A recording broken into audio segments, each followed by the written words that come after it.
So এই যে দেখেন, ওয়াও মাশাল্লাহ, দারুণ ইলিশ আছে, সুন্দর সুন্দর ইলিশ আছে। জাস্ট যেটা হয় ওনাদের কাছ থেকে হচ্ছে একটু খুঁজে বের করতে হয়, তাই না ভাই? একটু খুঁজে বের করে নেওয়া লাগে না?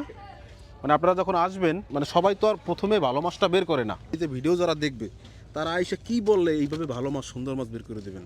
মূলত এই জায়গায় ভালো মাছটার দাম বলে না, এর জন্য ভালো মাছটা আমরা বার করি না। আচ্ছা আচ্ছা, অনেক এটা কিন্তু একটা সত্য কথা। দোকানদার যারা আছেন, যারা ব্যবসা করেন, আপনারাও জানেন যে যার যে দাম, ভ্যালু তো অবশ্যই দিতে হবে। ভ্যালু যখন আমরা দিব না, তখনই কিন্তু মানে চাবো কাস্টমারও আমরা মানে হারাইতে চাই না, চাই বিক্রি করতে, যে কারণে অন্যভাবে ওইটা অ্যাডজাস্ট করতে হয়। তারা হচ্ছে আমাদের ভিডিও দেখতেছে, ওনারা যদি আসে তাইলে ওনাদের জন্য কি করবেন বলেন তো? আচ্ছা, আপনারা যারা আসেন, যারা আমাদেরকে দেখেন, আইসা বলবেন যে ভাই আমি কিন্তু অ্যাডভেঞ্চার বিডির ভিডিও দেখে আসছি, বা রাসেল ভাইয়ের ভিডিও দেখে আসছি।